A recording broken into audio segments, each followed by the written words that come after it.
Good evening, ladies and gentlemen, listening to this broadcast. Thank you for joining us.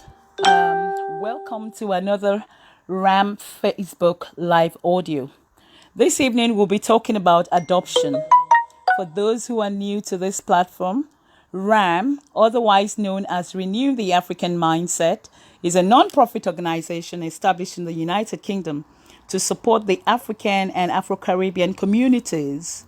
RAM's primary purpose is to address the perceived challenges experienced as a result of differences in both Western and African cultural beliefs and traditional values, which can adversely affect or impact on social integration due to the mindset. Majority of cultural beliefs are hardly open for discussions within the targeted audience, as they are usually perceived as taboos. Consequently, some people find it difficult to seek prompt support required for certain issues, and which ultimately results in negative outcomes or, unfortunately, in extreme cases like loss of lives. A typical example is the non-disclosure of serious health conditions. Some people would rather suffer in silence due to their mindset instead of opening up to somebody who might be able to provide them with the necessary support. Perhaps at this junction, one could actually ask, what is the mindset? The Merriam-Webster dictionary describes it as a particular way of thinking. It's a person's attitude or set of opinions about something. And how is the mindset developed? It's actually developed from cultural beliefs, traditional values, family background, your exposure and experiences in life, to mention a few. Therefore, what the renewed African mindset aims to do is to make a deliberate, positive influence in the way we think, the way we understand and appreciate the fundamental factors which affect the mindset. From previous RAM programs, which are usually hosted as seminars, whereby we see one another in some sort of conference table or roundtable discussions that we have, we've covered topics such as domestic violence, prostate cancer, menopause, female genital mutilation, dealing with relationships, and of course, adoption, which we've covered 3 times. So this will be the 4th time, but the very, very first time we're having it as a Facebook live audio. So this evening, we have a very special guest with us who is going to share his personal journey on adoption. He's had a delay in parenthood before opting for adoption. My special guest is a chartered accountant, is an entrepreneur, and a pastor. Ladies and gentlemen, my guest is no other than Mr. Ituah Ighodalo, popularly known as Pastor Ituah or PI of Trinity House Church in Nigeria. So we're going to ask him questions, and it's like, as usual, it's a no-holds-barred interview. Just to inform you, I'll be asking questions and then picking up some comments as well as we go along from Facebook. And if we have enough time, we might accept a couple of questions from people who call in. I'm just going to pin the number for people to call in. Just to let everybody know, the purpose of this interview is to create more awareness within the Africans and the Afro-Caribbean communities regarding adoption. It's a big issue because there's so many Black children out there, some of them in orphanages, care homes, and that's because people wouldn't adopt for various reasons, which majority, especially from an African perspective, it's because the mindset is not that open, or even if it is, people still have reservations about mindset about adoption. Some people believe that if you don't have children or if you have children, but the most important thing is, as long as you have the love of a child at heart, you can adopt. I mean, the other time somebody was asking me the question, oh, I didn't really know that you don't have children. Is that why you're doing this adoption? And I said, well, that's your perception, because I do have children and adoption is one of the issues close to my heart. So if I have the time, there's nothing stopping me from adopting one or two children. So is to create more awareness within our communities. And the second part is, and that's why this guest is very important, to create awareness within the faith community. And when I say faith community, amongst Christians, Muslims, or whatever faith you have, that there's nothing wrong with adoption. So please bear that in mind when our special guest begins to speak. Good evening, Mr. Ituah Ighodalo, Pastor Ituah Ighodalo, and welcome. Thank you for taking time out to have a discussion with me this evening. Thank you very much. Good evening. Good evening. I hope all our listeners can hear you. Admin 1, can you hear... how would you like me to call you? Because I don't want people to have the notion that this is a sermon we're giving. It's a proper interview. Yes, and that's why I'm being very careful. I don't want to say Pastor Ituah, because that's why a lot of people know you by. And at the same time, you are a mister. So forgive me if I keep on interchanging Pastor Ituah, because I'm used to calling you Pastor Ituah, or Mr. Ituah Ighodalo. Or what's your preference, No if problem. I may ask? Anything's good. Yeah. Okay, all right. Admin 1, I hope everybody can hear me properly. Okay. Well, Now, I can hear you. yes, because I'd like to know whether the listeners can hear me, and somebody is actually just signaled to me that they can hear you. Okay. So, what is your perception of people in Nigeria about adoption? If you could just let us know that.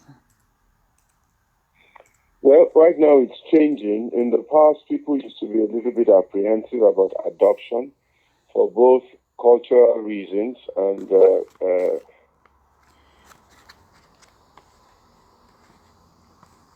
for both cultural... Sorry.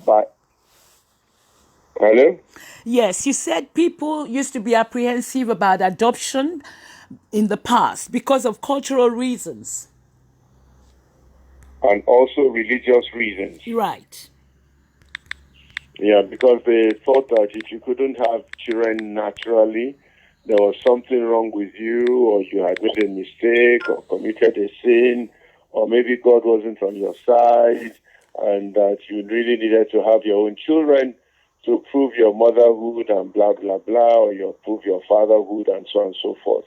So also for social reasons, to prove that you are fertile or you're a man or a woman, people insisted or wanted to have their own natural children, and they spent a lot of time, a lot of money, a lot of energy, a lot of spiritual energy trying to do this. But over the last few years, and with the increasing rate of delayed parenthood or denied parenthood, people are beginning to understand that a child is a child is a child, and there are many, many children out there who are looking for loving parents to look after them. And unfortunately, there are also some parents out there who are not interested in looking after the children that God has given them for one reason or the other, either teenage pregnancy, either unwanted pregnancy, either death at childbirth, and so on and so forth. So the room and the knowledge and the awareness and the openness to adoption is increasing in Nigeria. Okay. As a matter of fact, we have a group called Hashtag that really talks about the gifts, the benefits, the attitudes, and the counseling requirements of adoption. Right. Okay. Thank you. My second question is, do you agree that churches, mosques, and other faith organizations, as part of what I would call the community social responsibility or faith social responsibility, do you think that they have a role to play in promoting adoption?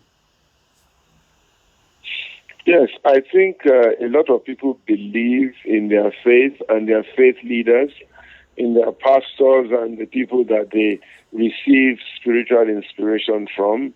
And if these churches also could break their own mindset and their own limitations and know that because you are adopting does not necessarily mean that you have lost faith or belief in God to do it for you. And if they encourage people to adopt for whatever reason, I think it will encourage and allow and make adoption more reinforced or better reinforced in our society. Okay, thank you.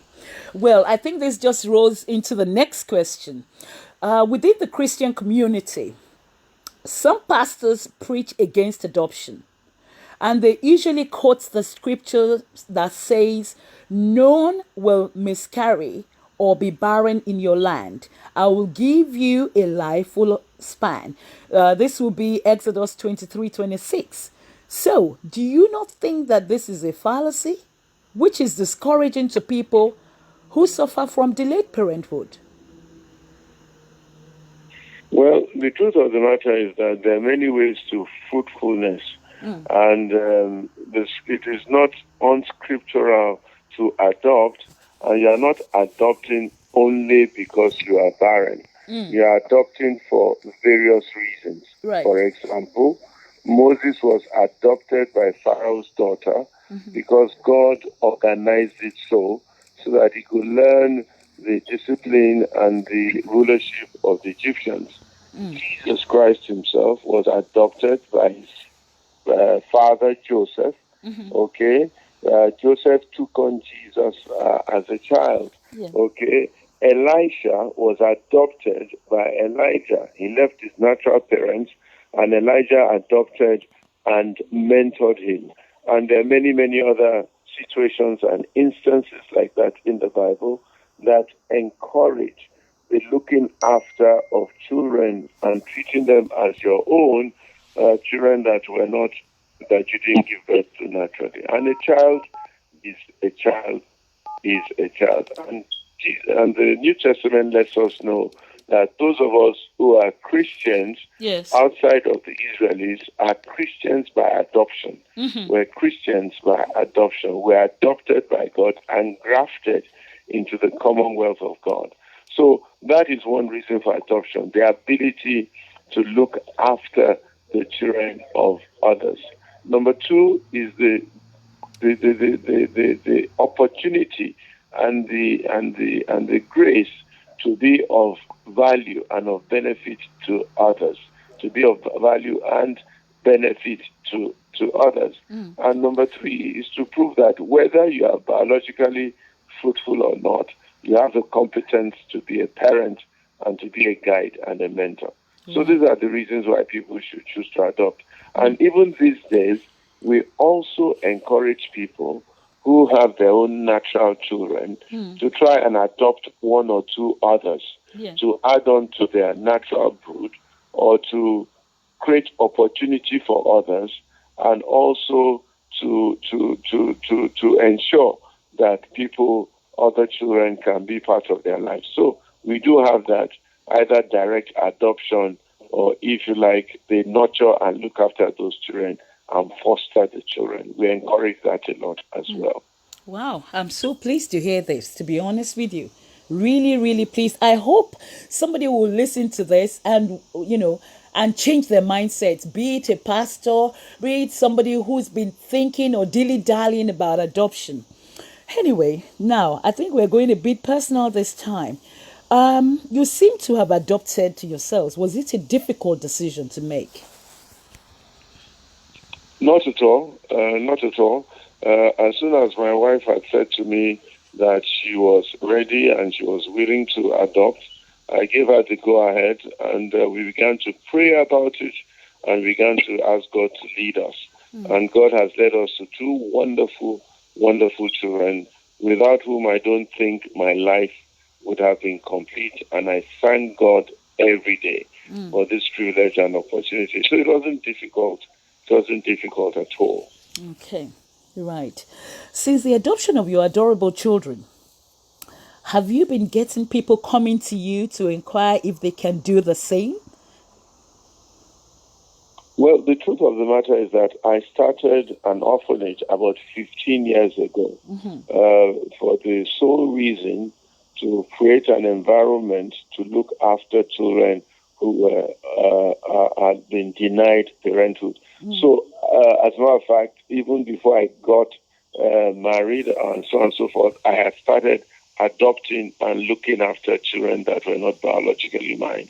Right. And from that time, people have been making inquiries with me personally to see how they could adopt and look after these children. And it has given me a lot of joy to be able to place children with parents and parents with children and see their lives totally turned around. So it's as though God had prepared me and gone ahead of me. I didn't even realize at that time that I would ever need to adopt myself, because as I said to you, I wasn't even married when I began to conceive this idea, and it wasn't for lack of not having biological children. And when I got married, I actually thought that the children would come very quickly in quick succession, because my wife was young. She was in her mid-20s, and she was a virgin, and I thought that all would be well. But somehow she had an operation when she was young, an appendix operation, which affects some of her reproductive parts without us realizing it. And we found that it was very difficult for her to naturally conceive. We did try the IVF a few times, but somehow our body wasn't prepared for it. So we then said to ourselves, let's do what was next naturally best to do, and let's stop subjecting our body to all that stress and damage. And the children came, and my wife loves children very much. As a matter of fact, left to her alone, she's adopted a football team. So I'm having to restrain her a little bit now and say, let's take it one step at a time. But that's the way it is, and God has truly beautified our lives, and we're very, very, very happy. Oh, congratulations. Wow. That's deep. How has the adoption impacted the people in your church? I mean, the congregation. I think everybody's happy for us, as far as I know. I think everybody has accepted what we have done. I think a few others in our church, outside our church, around us, have been encouraged to go this route. And I think a lot of people have been blessed. So we're very happy. Very, very happy indeed. That's good. Well, we've talked about the perception of people in Nigeria and how it has changed over the years, or should I say over the decades, because we tend to hear about baby factories and things like that. I mean, I think that's a topic of another day. How long were you married before making the decision on adoption? Because this is something that a lot of people think about. I have a friend, she's adopted as well. She's actually online. If there's an opportunity, she too may share with us 1 or 2 points on adoption. So how long have you been married, or were you married before making the decision on adoption? We've been married about 9 years before we finally decided that this was the way to go. To be honest, we've been thinking about it from the 5th or 6th year of marriage. Right. But my wife fell a little bit ill, and she wasn't really in a position to either physically or adoptively look after children. So we had to wait for her to get properly well before finally in the 8th or 9th year we took that bold step. Okay. And obviously she was comfortable with it, because I think it's more of a woman's thing than with the man, isn't it? You have to be comfortable before you take that decision. I know it's a joint decision, but I'm just saying. Very, very important. And from my own perspective, I didn't want to seem to be putting her under pressure and making childbearing an issue. So I had to quietly support her to reach that decision and to be comfortable in it, so that we could both go ahead. So I've done my best to support my wife, to support myself, to make her happy, to make her comfortable, and not to put her under any kind of pressure whatsoever. Yeah, which is something that we used to do a lot in Africa. Right from the very first night of marriage, we're busy thinking of the children coming forth and whatever. And I applaud you for that, to be quite honest, because it does encourage the woman, and the support is so important, which a lot of people don't usually they think about it, but you know what I mean? The depth of the support that you have to give to the woman in order to arrive at that decision. Yeah, it's very important for husbands and wives to, number one, know each other very well as they can. Yeah. Number two, know which direction in life God is taking each of them individually and hopefully corporately. Yeah. Number three, be prepared to accept each other for what they are and not necessarily for what they hope to become or what they thought they were. Yeah. And number four, be ready to support each other through thick and thin in whatever direction God is taking them to. Yeah. I don't think enough people come to that realization, understanding, and platform. And most people make wrong assumptions in marriage and then find that in the middle thereof, they're a little bit stuck, frustrated, and angry because their expectations were not met. Marriage is about unconditional love, love without terms, love that's willing to go through everything with everyone that you are married to. That's right. So people need.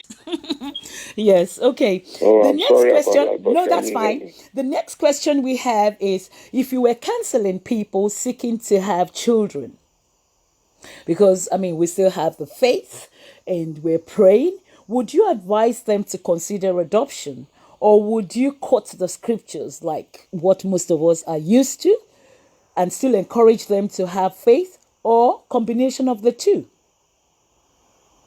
That is, keep the faith. Yeah.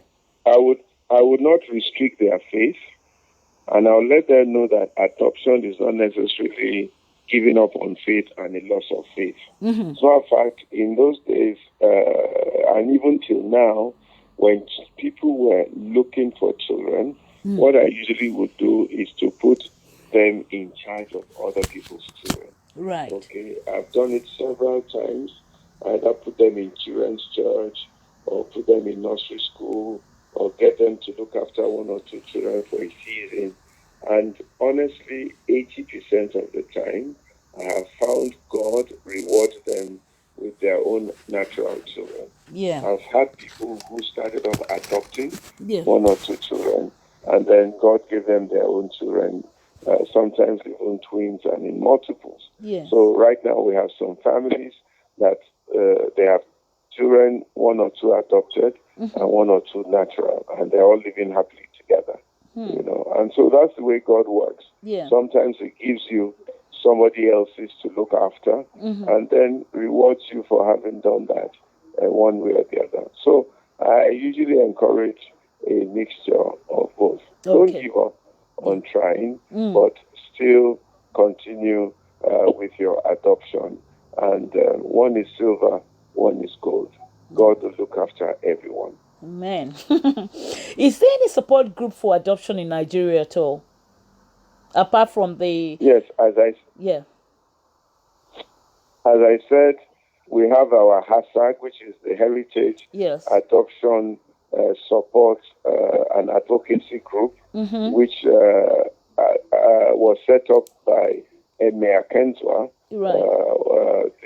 the leading trustee or the managing trustee of Heritage Homes, because we realized that some people needed counseling through the process of adoption. Yes. They needed advice, they needed support, and even some parents who had adopted needed support and counseling and encouragement to manage the children that they had adopted. Okay? So we set up that group, and also to serve as an advocacy group for government to continue to fund and support adoption. So that group is there. Then the Lagos State Ministry of Home Affairs has been very, very good, very encouraging. The one that looks after children, especially when Hakim Murio Kola was the permanent secretary. He just recently became the head of service. And they have various groups and various counseling and various. It's been very, very well run to help people through this process. Okay, I know that in Abuja also they're doing quite a bit of work there, and one or two other states, some eastern states, and I think Edo State. So they're very active in that space, and we continue to encourage people to break the barrier and do great things with adoption. Okay, I think you need to raise your voice a little bit. It's just going a bit low. Well, the next question I just want, in this country, they have support groups. You're talking about your one to do with heritage homes, and obviously with the gentleman that you just mentioned his name, Murio Kola, Hakim Murio Kola. Are they visible ones? Say, for example, I did not have the opportunity to know you, and I'm considering adoption. Do you have an idea whether there is any support group at all? Not properly formed that I know of, apart from HASAG. Okay. But as I said, the Lagos State government, the Ministry of Youth, and I think it's Home Affairs also, they have some strong counseling things. If you go there and seek for information, you would find a lot of information that will help you through the process. Okay. You talked about heritage homes. Let's briefly talk about it. Say, for example, somebody is living in England and they would like to adopt children. Could they come to your home and have a look around and consider taking one or two children as theirs? They are most welcome, not just to our home. There are various other orphanages. There's Little Saints Orphanage. There's also another one in VI. There's about 20 or 30 orphanages in Lagos State alone. And there's lots of them all over Nigeria. One of my friends, a governor in the north, I don't want to mention his name, he and his wife also, after they had their own biological children, adopted a child, which they're very happy with. So up there in the state, they're also active in adoption and adoptive processes. So all those things are available. So the process is you can come, you can talk to any of the orphanages, but you have to go to the respective ministry in the particular state to get your official papers. You cannot just go into a home and adopt a child if the government and the ministry has not cleared you and given you the right to do so. You can go and look and say you found a child in so-and-so home, but you have to go to the ministry to get the clearance, and then they can say to you, go to any home of your choice, choose the child that you found, and then come back and report that you and the child have agreed for this process, or you and the home have agreed for this process. Then the official papers are given to you by the state. You go to the court. The court also has a part to play in it, and then the court will then officially give you the rights and the privileges and the title to adopt. And that's the typical process in Nigeria. Okay, that's interesting. Where is this your orphanage based, if I may ask? Well, we're based in Antoni, the headquarters, 45 Faramobi Ajike Street in Antoni. That's where it's. But we have a second site in Lekki where we have slightly older children. So we have two sites in Lagos, one in Antoni Village and the second in Lekki. Okay. And that's on the island, whilst the other one is on the That's on the mainland. island. On Okay. the mainland, exactly. Okay. Interesting. Um, so do you assist overseas adopters at all with relocation documents? Definitely. We've had a few incidences at heritage homes. So, in fact, one of our children, she even had palsy. She was weak at birth, and we thought to ourselves, she might never have parents that will adopt her. So I was considering looking after her. So I gave her my mother's name. I called her Oh, Folayegbe right. because my mother was feisty. She was a fighter. And I said to myself, if I name this girl right, she will fight and she will survive. Right. Lo and behold, a couple came all the way from Amsterdam, from the Netherlands, and they took her away. They already had their own child, biological child, Caucasian, they were, but they were happy to adopt this dark-skinned girl called Folayegbe and look after her in spite of her medical condition, Right. which showed to us and reinforced our faith that there's nothing God cannot do. Yeah. Even till today, we're still in touch with the young girl. We visit her, we look after her, we ask after her, and the parents love her passionately. Oh. And she's growing up to be an outstanding young lady. Recently, also, another couple came all the way from Brazil. They came to work in Nigeria, and they visited our home, fell in love with one of the children. Also, a Caucasian couple, in fact, half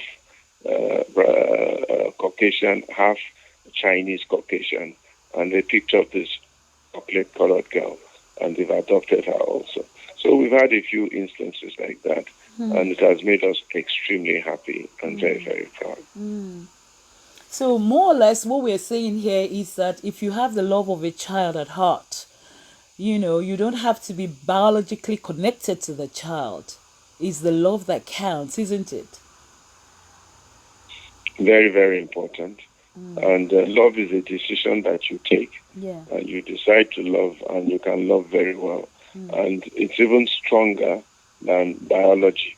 There are biological relationships that don't work. Yeah. And I've seen many of them between parents, biologically connected, and they're at each other all the time. Right. But so as long as you decide that this is what you want and you're ready to love the child, you will love the child, and the child will grow to love you, and you will make a very, very good home indeed. Yeah. So what would be your final message on adoption to anyone listening to this audio chat? Somebody considering adoption, whether they've got delayed parenthood, because I mean in the past people used to think there has to be a father and a mother.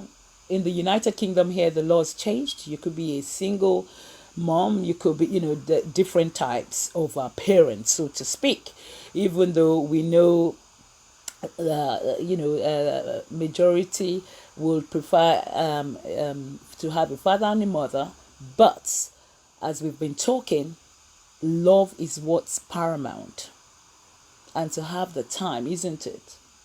So what would be your final message to anyone listening to this audio chat, and they're considering adoption?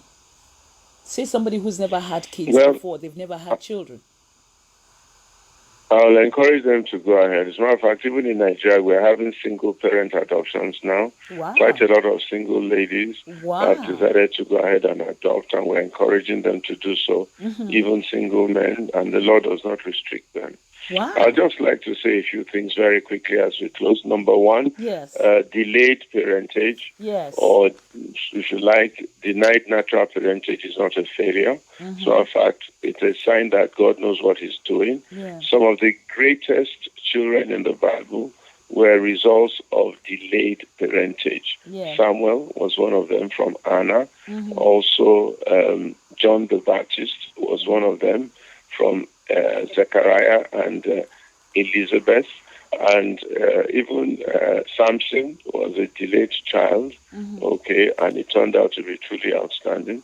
So God definitely knows exactly what he is doing, and why he is doing it. So being delayed or even seemingly denied is not a problem. God is in full control. And there are many reasons for such a thing. And it is not a sign of failure because nobody can fully control both their body and their spirituality. Number two, take life as it comes and make the best of it.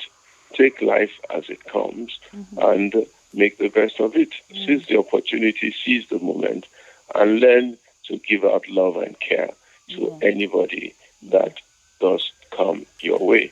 And of course, number three, there's nothing wrong with adopting. Everybody, as a matter of fact, is adopted because we all truly belong to God. God gives us to our parents to care for a season. When it is time, he takes back his own. The Bible says that the spirit returns to God who gave it, and the body returns to the earth from which it came. So technically, we're all adopted one way or the other. But you know, even within the African setting, we've always practiced adoption. It's just that we never gave it a label. If your cousin were to live with you, if your cousin were to live with you, or at times you'll say, oh, we got somebody from the village to come and help us with children, to take care of the children, or with housework. And then all of a sudden, the person, is like a family member. And then the next thing is, oh, since you've helped me to take care of my children, would you like to go to school? Would you like to do something else? That's like adoption, isn't it? It is. In fact, in those days, what would happen was that if you had your son, you would take him to your brother or your cousin or your uncle and ask him to look after him, to mentor him and show him the direction. The Igbos in particular practice that a lot, and it has turned them to be some of the biggest traders in Nigeria. So you grow up your son, when he's 6, 7, you take him to an uncle or a mentor and say, that is your child, look after him, train him for me. And when it's time, give him his freedom. And that system has worked very well for them. So it happens all the time. A lot of people sometimes even consider themselves to be multi-parented, the biological parents and the actual parents that brought them up. And it's all over the world, all over Nigeria like that. Yes. Well, do you know, like I said before at the beginning, this is the fourth time that I will be treating this subject. Adoption is so close to my heart. And I'm thinking, maybe, perchance, if you are in the United Kingdom in the next couple of months, we might want to touch on this subject again. And I'm sure some people will want to come up to you to ask you questions. Because, this is Facebook audio live.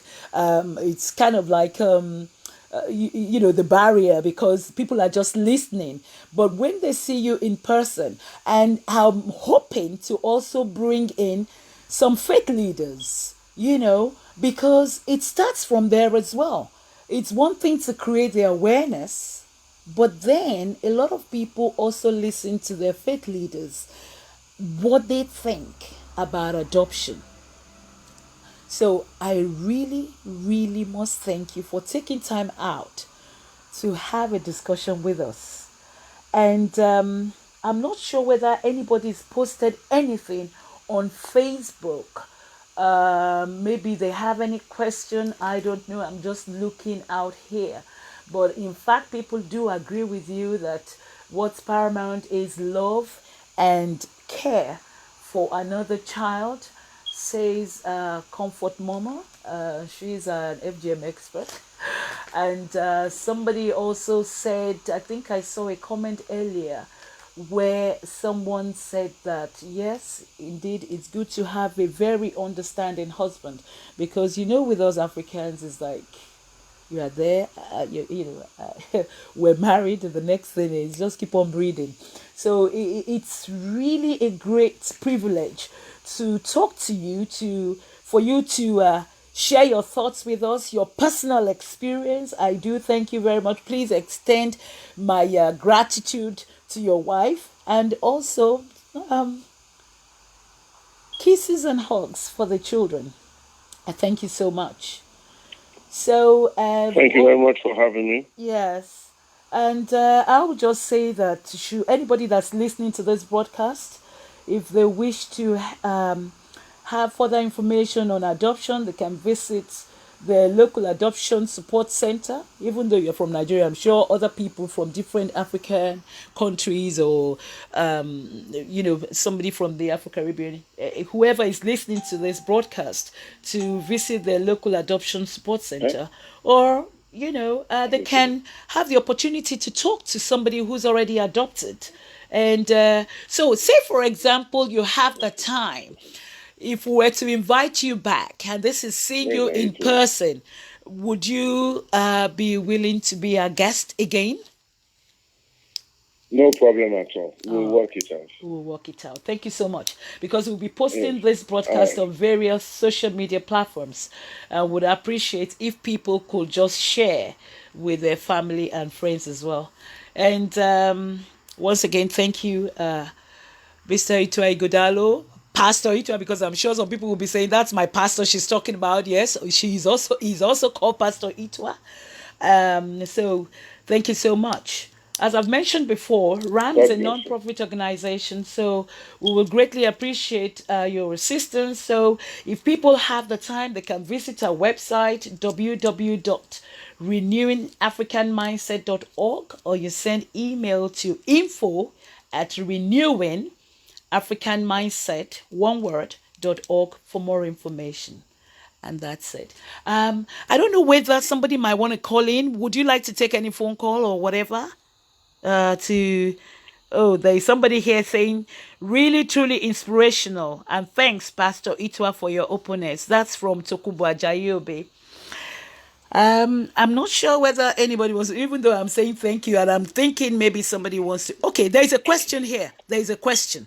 Why is adoption a very hard decision in Nigeria? More so, why the extended family? I'm not sure that I understand that. Well, what it is that there's a stigma attached to it. It's almost looking like a sign of failure. But as I said, those things are changing, and Nigeria is getting much better and much more open. Okay. All right then. Somebody said it would be nice to meet you in person with regards to adoption. So there we are. You are coming on our show in England in the next 1 or 2 months, and we'll be addressing this topic again. Is that a deal? No problem. Thank you so much. It's a deal. I'll let you know when I come into town, and we can work it out. All right then. Thank you so much. Thank you, listeners. Thank you. Thank you, listeners. Thank you so much for taking time out this Friday evening to listen to this broadcast. Credits remaining 2.